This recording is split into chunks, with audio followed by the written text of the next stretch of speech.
You are welcome to my channel. Today I'll be addressing borderline personality disorder. Borderline personality disorder is a psychiatric disorder. It is borderline between psychosis and neurosis. It is now called emotionally unstable personality disorder.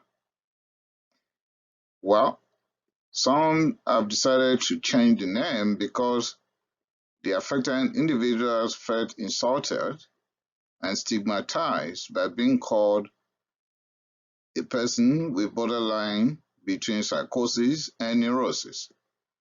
But personally, I think emotionally unstable personality disorder appears to be more insulting than borderline personality disorder.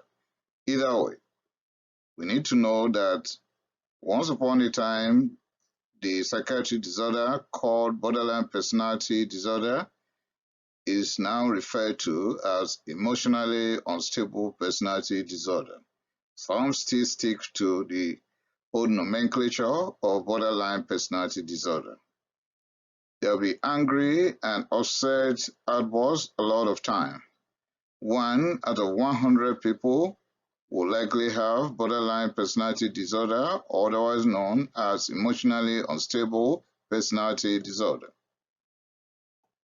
The stress associated with borderline personality disorder is mostly at young adult age. The older they become, the less the symptoms. So we have to do everything for them now. Once they are older, we are likely going to get out of the woods. There are 4 domains when it comes to borderline personality disorder. This means there are 4 behavioral symptoms that can be grouped together. 1. Impulsivity. Here they will have arm slashing, they'll be doing drugs, involved in alcohol use, sexual promiscuity, and indiscretion as per financial decisions or spending spree. The second is paranoia. They'll be suspicious. They can be mischaracterizing what others meant or what others' intentions are.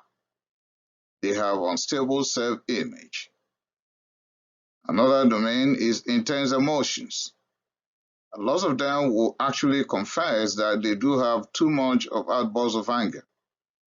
They can't keep job because they can't just cope with people around. Unstable relationship. Most of them might get married later in life, but they can divorce as many times as possible because they can't just cope with their partners. They seek to get away from home, from people around them. That is why as young adults or teenagers, they can be running away from home. They can have anger towards their partners, and then after they've sent their partners away, they have the fear of abandonment. Age of onset. If you start from 1 o'clock, it is very possible that in childhood we'll start seeing signs of borderline personality disorder. Some will be diagnosed at teenage age years, some at early 20s, and some it will be delayed till after the age of 30, that is at the 4th decade. Prevalence. Male to female is almost 1-to-1, but if you check some literature, they will tell you less in males, more in females, and some authors are actually honest to let us know that that might be a factor of the fact that more females might seek medical attention and it's good into records than males. So it is likely 1-to-1.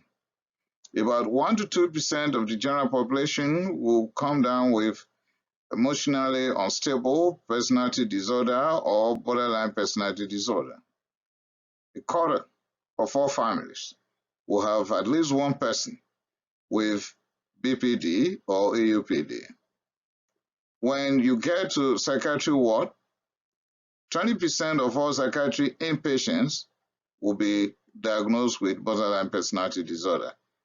If it is psychiatry outpatient clinics, 10% of all people coming to the clinic will be there because of personality disorder, borderline.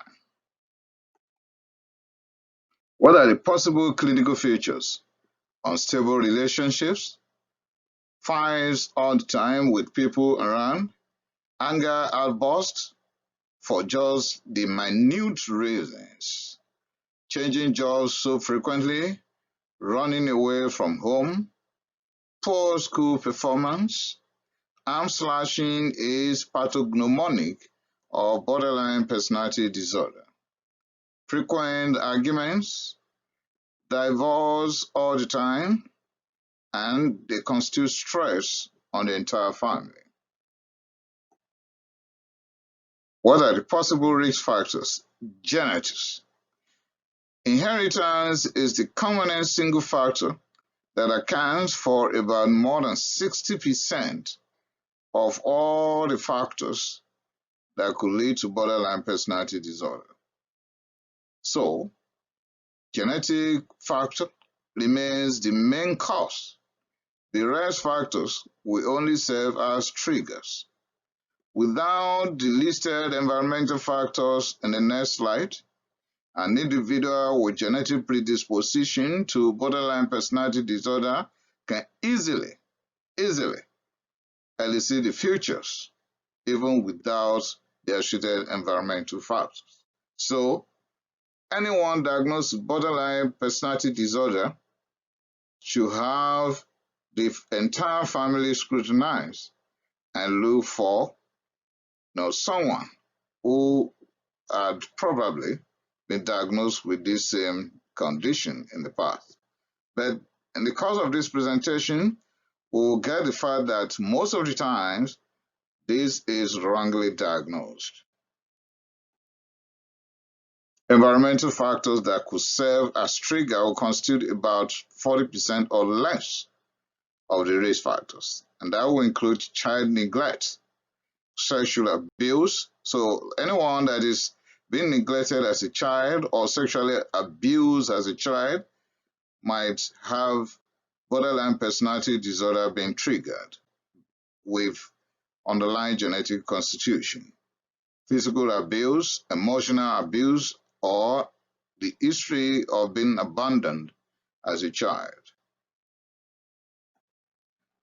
The treatment. When it comes to the treatment of BPD or EUPD, that is borderline personality disorder or emotionally unstable personality disorder, referral to a psychiatrist is the key.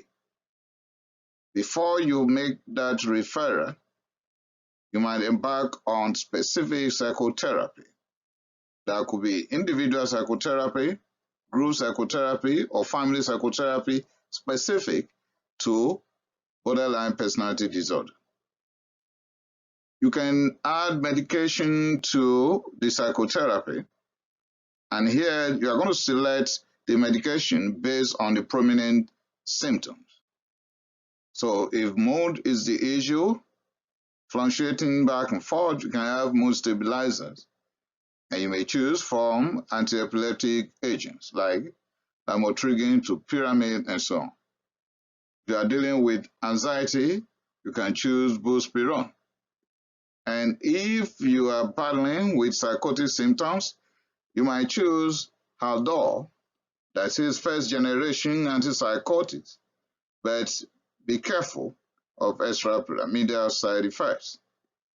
You might choose olanzapine, but don't give high dosage because of possible second generation antipsychotics, but can also be down with extrapyramidal side effects with extreme high dosage.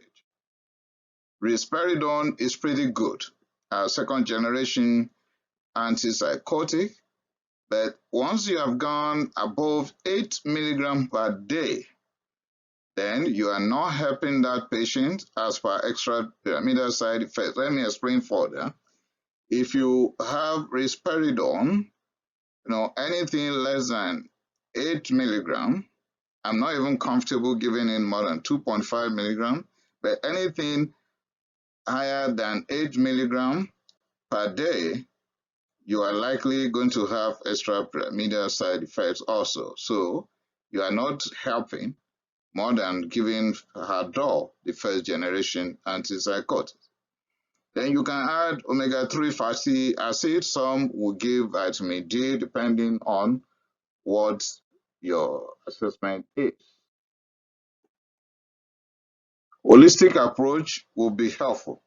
Is anyone in the family in need of therapy for the stress already caused by anyone with borderline personality disorder in the family? Oh, well, that would be nice to treat them. Keep the diagnosed person busy. Engage them in sport, all fun fairs around, outings the mall, go to movies. Let the individual be involved in wanting or other like music and so on. Just keep them busy. Challenges. While treating anyone with borderline personality disorder or supporting them as family member, there are certain challenges that we might be faced with. Number one, we may not get there on time. And ask me where. I mean, having stability once psychotherapy and medications have been, put in place. Whether try and error will likely be the, way it's going to go until we reach stability. And of course, most of these medications will not, yield an effect until 2 to 4 weeks after we've started the medication. Psychotherapy with medication is better than either alone. Let me explain. It is better we have psychotherapy and medication combined. But if you think the psychotherapy is working alone, you might not go for medications.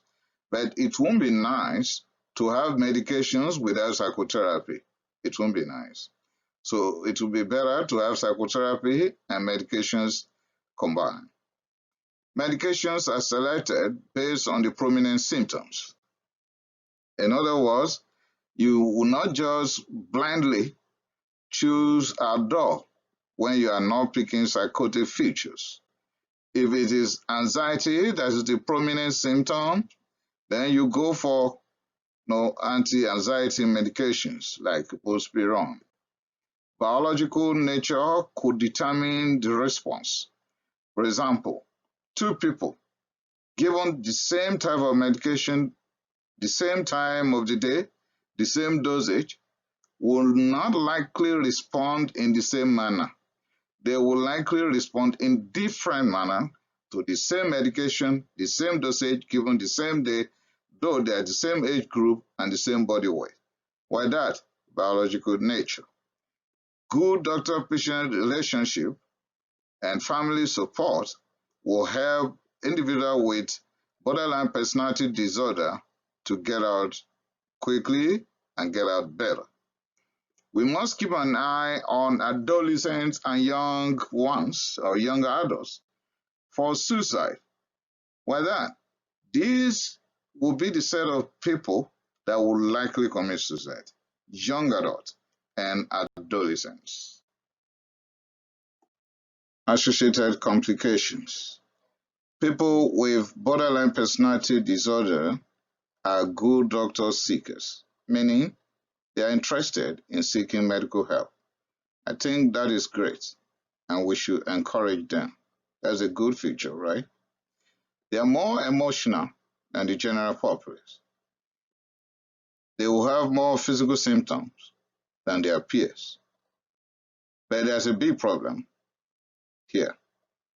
They will most of the times be misdiagnosed, meaning people with borderline personality disorders will not likely be labeled as having borderline personality disorder. They could be diagnosed and labeled based on the prominent symptom or symptoms. For example, this disorder is associated with depression. So they could be labeled and diagnosed with childhood depression. They could be diagnosed with ADHD or substance abuse or anxiety or neurosis. And all these are just associated features with prominent symptom or symptoms. That's why we always have problem with BPD. About 8% of people with BPD will actually commit suicide. That is too high. That is just too high. And the suicide will be more amongst adolescents and young adults. Remember, the older they become, the lesser the trouble. But before they get older, they might have killed themselves. So that's why I'm making this presentation. And lastly, again, let me reiterate here. Most of people with BPD won't be treated, not because the doctors won't like to treat them, but because they'll be wrongly diagnosed. That's a big problem. So, you've listened to this presentation right now.